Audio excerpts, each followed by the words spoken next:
demonstration purpose only. You are not supposed to do this experiment with lasers.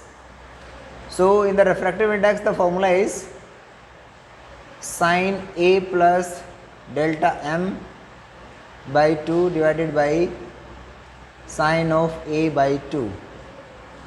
So here A is the angle of prism, delta m is the minimum deviation, angle of the prism, minimum deviation,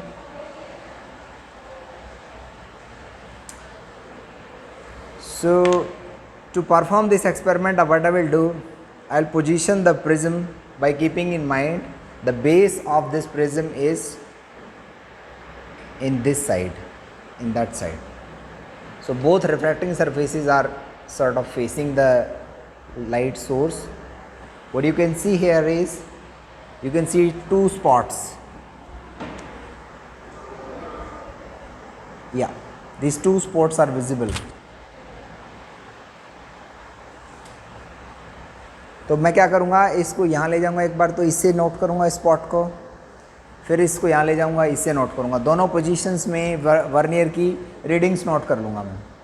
तो reflection की वजह से आ रहे हैं spots, तो जो V1 LHS minus VRHS divided by 2, इससे आ जाएगा angle of prism A।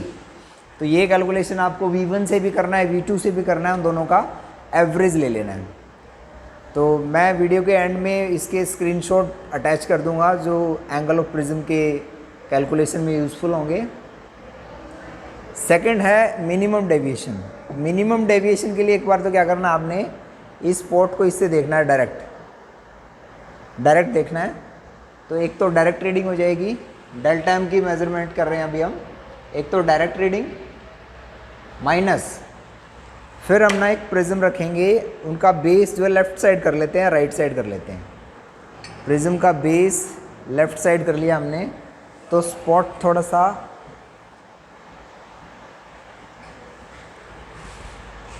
View से बाहर हो गया।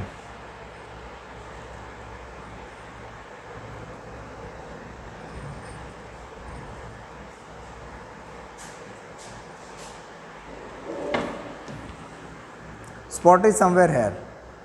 So तो मैं इस टेबल को रोटेट करूँगा and I locate the spot.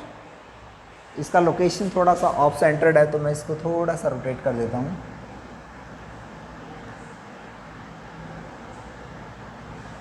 I think now you can view the spot, and by rotating the prism table you can see the spot is coming and it will go back from this point. Prism table को मैंने clockwise rotate किया है और ये जो spot है वापस गया एक पॉइंट से। तो ये जो पॉइंट बना है, इस पॉइंट को बोलते हैं मिनिमम डेविएशन। तो टेलीस्कोप से ये वाली रीडिंग लेंगे हम, इस पॉइंट वाली। तो ये मिनिमम डेविएशन पॉइंट की वैल्यू लेंगे। तो दोनों कैलकुलेशन हमने कर लिए हैं, एंगल ऑफ प्रिज्म की भी। Angle of prism came out to be near 60 degree when you will do the actual experiment. Delta M will came out to be somewhere around 34-35 degree, rough idea only. So by plugging these values in this formula of refractive index, you can find the refractive index of the material of glass prism somewhere around 1.5, little less or more than that. So use the readings that I have attached in the end of this video. Vernier के जो screenshot मैंने attach किए उसको use करना है। Thank you very much.